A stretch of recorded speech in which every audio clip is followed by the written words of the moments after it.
बिस्मिल्लाहिर्रहमानिर्रहीम अल्हम्दुलिल्लाहि रब्बिल आलमीन वस्सलातु वस्सलामु अला रसूलिल करीम अम्मा बाद रब्बि शुरह ली सदरी वयस्सिर ली अमरी वहलुल उक़दतम मिन लिसानी यफ़क़हू क़ौली। अस्सलामु अलैकुम व रहमतुल्लाहि व बरकातुहू। जज़ाकुमुल्लाह खैर, आप सब आए, वेलकम। जैसा कि हैदर ने इंट्रोडक्शन तो आप लोगों को करवा ही दिया है कि टॉपिक जो है द काउंटडाउन बिगिन्स। बड़ी बात हो रही है आजकल इस पे कि साइंस ऑफ द आवर क्या हैं और ये जो इवेंट्स जिस तरह शेप अप हो रहे हैं, जैसे कि आप देखते हैं कि उम्मत मुस्लिमा की जो कंडीशन है इस वक्त और किस तरह की डिस्कशंस हमारी सोसाइटी में हो रही हैं, लोग कितनी बेसकूनी में हैं, लोग को समझ नहीं आ रही कि इतना फितना क्यों है, इतना टेस्ट, इतना टर्मोइल, घरों के माहौल आपके सामने है, डिप्रेशन, एंग्जाइटी कितना बढ़ती जा रही है हमारे माशरे में। अर्थक्वेक्स की फ्रीक्वेंसी में इंक्रीज देख लें आप लोग।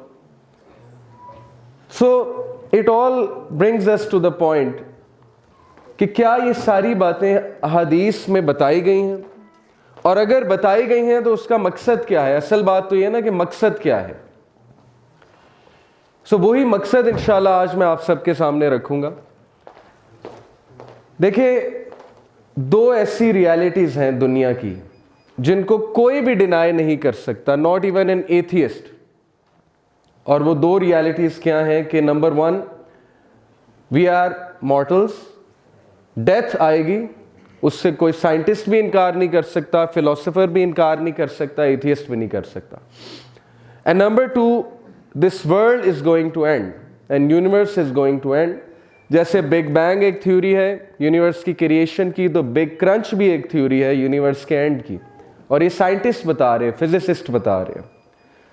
तो ये दो रियलिटीज को डिनाई नहीं किया जा सकता। इसीलिए अल्लाह सुब्हानहू व तआला ने अल-हाक़ा, क़यामत वाले दिन को ये कहा है। So because we can not deny these two realities, so there must be some perspective जो हमारा दीन हमें देता है कि लाइफ आफ्टर डेथ के बाद क्या होगा और क़यामत कैसे आएगी, उसका क्या मंजर होगा और तुम लोगों ने क्या प्रेपरेशन करनी है उसके लिए। So let's start with this word जो कि बार बार कुरान में यूज हुआ है और बार बार हदीस में भी आप लोग सुनेंगे, तो उस वर्ड को समझना बहुत जरूरी। फितना, व्हाट इज फितना? कुरान ने औलाद को फितना कहा, माल को फितना कहा, दौलत को फितना कहा। बार बार हदीस में आ रहा है कि फितने के दौर में ये होगा, फितनास तुम्हारे ऊपर आएंगे, like a dark night, they will envelop you. So what is फितना? जी, कोई इनपुट देगा अपनी? व्हाट इज फितना? टेस्ट, ओके जी। और कोई? टेस्ट, फितना is test, sorry problem, trials. जैसे अल्लाह ने कहा कि तुम्हारी औलाद, तुम्हारा माल, ये तुम्हारे लिए फितना है, सो ये तुम्हारे लिए टेस्ट है, ट्रायल है, टर्मोइल है। सो वी कंक्लूड कि फितना कोई बहुत बड़ा नेगेटिव वर्ड नहीं है। अगर नबी सल्लल्लाहु अलैहि वसल्लम ने किसी चीज़ को फितना कहा है तो उसका मतलब ये है कि इस चीज़ में तुम्हारे लिए बहुत टेस्ट है, बहुत ट्रायल है। Now I will tell you कि मैंने एक स्कॉलर से समझने की कोशिश की कि मुझे आज समझा दें कि फितना है क्या और किस इम्पैक्ट से रसूलुल्लाह सल्लल्लाहु अलैहि वसल्लम ने हदीस में फितने के बारे में वार्न किया। कि सहाबा कहते हैं, खुसूसन दज्जाली फितना, सहाबा कहते हैं कि नबी सल्लल्लाहु अलैहि वसल्लम जब हमें दज्जाल के बारे में बात करते थे, उनका चेहरा सुर्ख हो जाता था, उनकी आंखें जो हैं वो बाहर आ जाती थी और हमें ऐसे लगता था कि दज्जाल अभी पीछे से निकल के आ जाएगा।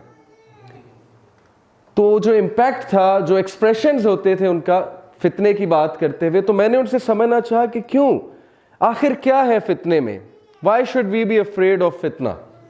तो उन्होंने मुझे एक चीज से विजुअलाइज कराया और वही मैं आपको बताना चाहूंगा ताकि आपको समझ आए कि वाई द फितना ऑफ दज्जाल एंड द फितनास associated with day of judgement are so severe कि इंसान को पता भी नहीं लगेगा वो धोखे में है, लेकिन वो धोखे की जिंदगी गुजार रहा होगा। And that I can make you visualise through this image. जी, इस शख्स को आग लगी हुई है और इसके चारों तरफ आग है। ही इज सेविंग हिमसेल्फ, एक तो भाग रहा है आग से बचने के लिए, इसने मास्क भी पहना हुआ है और डेफिनेटली इसके पास कोई ऐसी चीज भी होगी आग को बुझाने के लिए। Why am I showing you this image? क्योंकि उन स्कॉलर ने मुझे कहा कि बेटा फितना यह है कि तेरे चारों तरफ आग लगी है और वो आग तुझे पहुंचने की कोशिश कर रही है, और उस आग से बचने के लिए तुम्हें रहना उसी आग में है, तुम वहां से निकल नहीं सकते। मिसाल के तौर पे अल्लाह न करे बाउंड्रीज पे आग लग जाए और हमने यहीं रहना है, तो यहां रहने के लिए क्या करेंगे हम? या तो आग को बुझाने की कोशिश करेंगे, किसी ना किसी तरह बाहर निकलें। उसके लिए किसी के पास एक ग्लास होगा पानी का, किसी के पास बाल्टी होगी पानी की, किसी के पास जो है फायर एक्सटिंग्विशर होगा, depending upon what they have. और कुछ लोग मास्क पहनेंगे ताकि एटलीस्ट उन फ्यूम्स से तो बच सके ना, टॉक्सिक फ्यूम्स से। सो दैट इज फितना। Now the civilisation we are living in, we are breathing in. आप खुद एक ओवरव्यू ले इस सिविलाइजेशन का, खुद एक बार गौर करें, आराम से सोचें कि इस वक्त हमारे साथ गेम क्या हो रही है, हम किस फितना में हैं। हर वो चीज जो इस्लामिक है, जो रिलीजियस है, जो कि प्रिंसिपल्स के मुताबिक एस्टैब्लिश हो चुकी है, हमारे स्कॉलर्स बता चुके हैं, उसको चैलेंज किया जा रहा है। और इस मैसिव लेवल पे चैलेंज किया जा रहा है कि आप सोच भी नहीं सकते। और यूथ कंफ्यूज है। एक तरफ माँ बाप की एडवाइजेज हैं, घर में घरों का माहौल है वो ट्रेडिशनल माहौल है, दूसरी तरफ यूनिवर्सिटीज़ का माहौल है जहाँ पर जाके एक अलग ही दुनिया खुलती है। और आम इंसान, आम यूथ हैरान हो जाते हैं कि हम करें क्या। एक तरफ माँ बाप हमें समझा रहे हैं, एक तरफ घरों का माहौल है, एक तरफ मुआशरा कुछ कह रहा है, एक तरफ कल्चर कुछ कहता है, रिलीजन कुछ कहता है, दूसरी तरफ हर चीज़ ऑपोजिट है। यूनिवर्सिटीज़ में किस किस तरह के इवेंट्स हो रहे हैं, किस किस तरह की गैदरिंग्स हो रही हैं, टीचर्स कुछ और बता रहे हैं, तो ये चल क्या रहा है हमारे साथ। And then look at the media, the advertisements, the TV series, the movies, किस किस किस्म की आइडियोलॉजी सामने आ रही हैं। YouTube, vloggers, ex Muslims, atheist, मतलब वन क्लिक पे आज के बच्चे को सब कुछ मैसर है। 6-7 साल का बच्चा अगर यूट्यूब पे चला गया तो कभी भी उसके सामने वीडियो आ सकती है कि इस्लाम में क्या मसला है और प्रॉफिट मोहम्मद सल्लल्लाहु अलैहि वसल्लम में क्या मसला है, यानी उनकी शख्सियत पे क्या एतराज़ात हैं। So imagine the impact this फितना can have on ourselves and our generations. और ये हो रहा है, हमारे सामने हो रहा है। डाउट्स एंड डिज़ायर्स, हम शुबुहात और शहवात से घिरे हुए हैं और समझ नहीं आ रही लोगों को कि करना क्या है, कैसे करना है। लोग प्रैक्टिस करना चाहते हैं, लेकिन फितना ऑफ द इंटरनेट वो इतना ज़्यादा है, इतना हावी हो चुका है कि हम ज़ॉम्बीज़ बन चुके हैं। हमारा लाइफस्टाइल इस वक्त हर उस चीज़ के ख़िलाफ़ है और हमारी सोच इस्लामिक फ़िलासफ़ी से इतनी दूर जा चुकी है, इतनी दूर जा चुकी है कि मैं आपको बता नहीं सकता, इल्ला ये कि कोई अभी से बचा हुआ हो, लेकिन मेजॉरिटी जो है बहुत दूर जा चुके हैं। सो दैट इज़ द फितना। ये आग है, ये आग पहुंच रही है हम तक और ये पहुंच जाएगी। और इससे बचने के लिए या तो मास्क पहनना होगा ताकि इसके एटलीस्ट इसकी बदबू से, इसके टॉक्सिक फ्यूम से तो बचे ना, या इसको बुझाना होगा आपको किसी ना किसी तरह। But it's there, it's going to come. ये है नबी सल्लल्लाहु अलैहि वसल्लम की अहादीस का इम्पैक्ट। और बशारत तो बहुत है मुसलमानों के लिए कि मुसलमानों ने ही सक्सेसफुल होना है अल्टीमेटली, वो तो है हदीस में। लेकिन मैं आज आपको बशारत देने नहीं आया, मैं आज नज़ीर बन के आया हूँ, मैं आज डराने आया हूँ। Because it's necessary, it's equally necessary कि हम वो अहादीस पढ़ें और जब तक हमारे रोंगटे खड़े ना हों, जब तक हमारी आंखें बाहर ना आए, जब तक हम उस अहदीस की वो फीलिंग्स ना समझे जो रसूल सल्लल्लाहु अलैहि वसल्लम की फीलिंग्स थी बताते हुए, तो मकसद पूरा नहीं हुआ आज की टॉक का।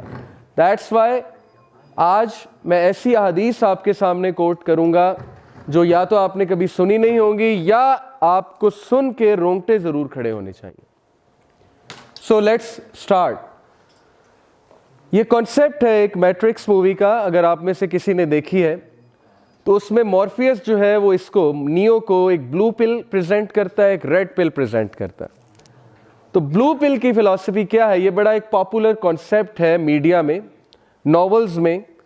ब्लू पिल अगर तुम ब्लू पिल लेते हो, नियो को कहता है अगर तुम ब्लू पिल लेते हो तो you will end up waking up in your apartment, everything will be fine, glittery, तुम्हारा सेम लाइफस्टाइल होगा, you can go on as you want, सब कुछ जबरदस्त होगा, कोई तुम्हें कुछ नहीं कहेगा, and you can enjoy your life, खत्म बात।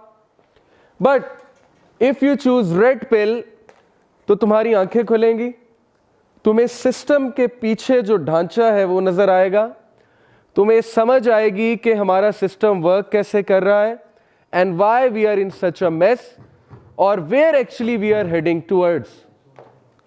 तो मैं आज आपको इंशाल्लाह रेड पिल देने आया। ब्लू पिल ये है कि आप यहां बातें सुने, आप एक कान से सुन के दूसरे कान से निकाल दें, आप घर जाएं, सेम लाइफस्टाइल पे चलें, एवरीथिंग इज फाइन, नौकरी लगी हुई है, यूनिवर्सिटी चल रही है, पैसे आ रहे हैं, सब कुछ सेट है लाइफ में, दैट्स इट, कोई जिम्मेदारी नहीं है, कुछ सोचने की जरूरत नहीं है, जब तक मेरे ऊपर नहीं आएगी मुझे क्या जरूरत है कुछ सोचने की, राइट?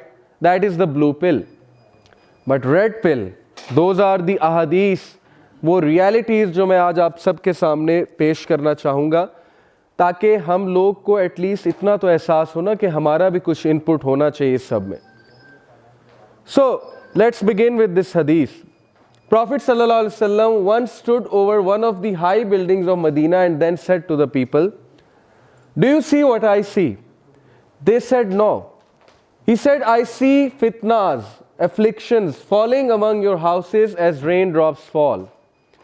मैं तुम्हारे घरों पे फितने नाजिल होते देख रहा हूं जैसे कि बारिश के कतरे गिरते हैं, यानी इस तादाद में मैं फितने देख रहा हूं। और वो फितने क्या हैं? सोचने की बात यह है, जो रेन ड्रॉप्स की तरह हमारे घरों पर इस वक्त आ रहे हैं। You know that today we have wifi, internet, it is so accessible, so cheap. किसी दौर में 90s के लोग जो यहाँ पर बैठे हुए, मिलेनियल्स होते हैं जो 2000 में बॉर्न होते हैं, 90s के जो बॉर्न है, 80s के जो बॉर्न है, दे विल नो कि एक टाइम पे डेस्कटॉप पीसी होता था और उसमें इंतज़ार हम करते थे इंटरनेट की स्पीड अच्छी हो जाए, अच्छी हो जाए, और जाहिर है कि सबके सामने इस्तेमाल करना पड़ता था। अब हमारे पास 9 इंच की स्क्रीन है, 7 इंच की स्क्रीन है सेल फोन की, उस पर खुला इंटरनेट है विदाउट एनी चेक, चीप है, 75 GB 100 GB का पैकेज लगा हुआ है, फास्ट स्पीड है, 1 क्लिक पे आप कहीं भी पहुंच सकते हैं, 1 क्लिक पे आप कुछ भी देख सकते हैं। यानी वो लेवल फितनों का जो 90s में नहीं था। You can do whatever you want on 1 click. उसके फ़ायदे तो हैं ही, लेकिन मैं यहाँ फ़ायदों की बात नहीं करने आया, मैं उसका इम्पैक्ट बताने आया उन फितनों का। एंड देन टुडे जो यूथ है, जिसका सबसे बड़ा मसला मैं समझता हूँ वो ये है कि ज़रूरत से ज़्यादा मजाक और शुगल, हर चीज़ में एंटरटेनमेंट का एस्पेक्ट ढूंढना, अब हमारा मिजाज ही ये बन चुका है। ये इटसेल्फ एक फितना है कि हमें हर चीज़ में मजाक चाहिए, हमें हर चीज़ में हंसी चाहिए, हमें हर चीज़ में एंटरटेनमेंट चाहिए, अदरवाइज हमारा 5 सेकंड में फोकस आउट हो जाता है। आज की जो यूथ है, अभी मैं साइकोलॉजी की जब बात करूंगा, रोंगटे तो तब खड़े होंगे ना कि हमारे साथ गेम क्या हो रही है, हमारा बायोकेमिस्ट्री किस तरह से तब्दील हो चुकी है कि हमें एक ख़ास लाइफस्टाइल का एडिक्ट बनाया जा रहा है। और इस्लामिक लाइफस्टाइल तो जा ही नहीं सकते हम, जिस तरह हमारी बायोकेमिस्ट्री बन चुकी है, इस्लामिक लाइफस्टाइल तो भूल जाएं अगर यही लाइफस्टाइल रहा। So today we see on the world of internet, what do we have? Mostly memes and obviously inappropriate images, the world of pornography, and then we have so much content against religion, जैसे कि why so religious, okay, joker कहता था why so serious, so now we have people saying why so religious. क्या मसला क्या है तुम्हारे साथ? जवानी की उम्र में, अभी तो खा ले पी ले जी ले वाली उम्र है ना। कोका कोला कहता है खा ले पी ले जी ले, और स्प्राइट कहता है मन की मान। सो व्हाट्स रॉन्ग विद यू? क्या हो गया है तुम्हें? And then this world of TV series, there is no stopping queue. 90s में स्टॉपिंग क्यू होता था, मंगल को ड्रामा लगना है, आधे घंटे का ड्रामा लगना है, ख़त्म हो जाना है, फिर नेक्स्ट ट्यूसडे को लगेगा। स्टॉपिंग क्यू गया आपके ब्रेन को कि ठंड करो, नेक्स्ट ट्यूसडे तक जो है वो आराम करो, नेक्स्ट ट्यूसडे को लगेगा। ब्रेन को स्टॉपिंग क्यूज चाहिए, वरना ब्रेन मेस अप हो जाएगा। What is the stopping cue of Netflix? What is the stopping cue of Facebook? Nothing. YouTube का स्टॉपिंग क्यू? नथिंग। लगातार कंटेंट, लगातार content, TV series upon TV series, episodes upon episodes. Facebook never ends, उसका home page never ends, YouTube never ending. No stopping cue for you guys, for us. लिहाजा फितना, this is the फितना। यही तो turmoil है कि मसला इतना हो चुका है कि ब्रेन को समझ ही नहीं आ रही मैंने रुकना कहाँ पे है। और ब्रेन को जब समझ नहीं आ रही तो वो इस स्ट्रेस में है हमारा ब्रेन कि उसके पास हायर वैल्यूज या हायर थिंकिंग की कैपेबिलिटी ही चली जा चुकी है। तो हमारा मुल्क कैसे लीडर्स पैदा करेगा, कैसे रिसर्चर्स पैदा करेगा, जब हमारी 80% अवाम टिकटॉक पे बैठी हुई है, फेसबुक पे बैठी हुई है और वक्त ज़ाया करने के माहिर हैं। पाकिस्तानी कौम तो मैं कभी कभी सोचता हूँ कि तमगा मिलना चाहिए टाइम वेस्टेज का। हर वो फजूल चीज़ जो दूसरी कंट्रीज़ में बैन है, यू वॉन्ट बिलीव। चाइना में व्हाट्सएप, कभी देखा आपने किसी चाइनीज़ को फेसबुक पे टिकटॉक शेयर करते हुए, या व्हाट्सएप पे बहुत ज़्यादा। सऊदीया में, मिडल ईस्ट में व्हाट्सएप कॉल्स जो है वो बैन है। कहीं आपको इतना चीप इंटरनेट पैकेज नहीं मिलेगा जितना पाकिस्तान में है। तो हमारे लिए तो ज़्यादा प्रॉब्लम खड़ी हुई है इस वक्त। और ऐसी ऐसी बीमारियां, ऐसे ऐसे डिसऑर्डर्स। देखें, इंसानों की क्वालिटी कम हो रही है। जब एक माशरे में फितना फैलता है तो क्वालिटी ऑफ ह्यूमैनिटी कम होती है। आज रिश्ते करना मुश्किल हो चुका है, लोग परेशान हैं, अच्छा इंसान कहाँ से ढूंढें। लड़के परेशान हैं कि पता नहीं हमारे साथ क्या होगा। सो doesn't this all point two the fact कि हमने खुद अपने आप को एक बहुत बड़े मेस में डाल दिया है। हम लोग सारी जिंदगियां गुजार देते हैं इस सेम लाइफस्टाइल पे, और हम प्रेजेंट करते हैं फितना के आगे अपने आप को, घुटने टेकते हैं कि आओ मुझे मारो, हिट मी। लेकिन हम सोचते नहीं हैं कि क्या हमें इन फितना से निकलना नहीं चाहिए। और लोग डिप्रेशन में सारी ज़िंदगी गुजार देते हैं, उनके हाथ से चीज़ें निकल जाती हैं, और at the end of the day जब लाइफ का एंड हो रहा होता है वो रिग्रेट करते हैं बहुत ज़्यादा। तो आप खुद देखें, रिश्ते नहीं हो रहे, 35 साल हो जाती है उम्र, 40 साल उम्र हो जाती है, अच्छे इंसानों की कमी हो चुकी है। और रिश्ते हो भी रहे हैं तो डिवोर्सेस कितनी इंक्रीज़ हो चुकी है हमारी सोसाइटी में। So you have to think कि हमारे साथ हो क्या रहा है, हम इररिस्पॉन्सिबल क्यों बन गए, हम क्यों जिम्मेदारियों से भाग रहे हैं, हम टाइम मैनेज क्यों नहीं कर पा रहे, हम फोकस हमारा कहाँ चला गया है, हमारा मुल्क इस वक्त क्यों नहीं रिसर्चर्स पैदा कर रहा, हमारा मुल्क क्यों इतना नीचे जा चुका है। दुश्मन जो है वो मुंह खोल के खड़ा हुआ है, यकीन करें शेर मुंह खोल के खड़ा है, और हम शेर को फेस तो कर ही रहे हैं, हम खुद अपना मुंह में डाल रहे हैं कि खा जाओ हमें। ये हमारी हालत है इस वक्त, खुद प्रेजेंट किया हुआ है हमने। So you have to understand the world we are living in is not a friendly world. Don't think it's a friendly world out there. And then obviously ये तो है ही, ये चीज़ ने तो वैसे ही इंसानों को अपना गुलाम बना लिया है। And most of us are slaves to this addiction. That is the addiction of social media, smartphones, and then obviously laptop पे सारी रात जागना, नेटफ्लिक्स पे बैठे रहना, and then you know pornography, a big fitna. So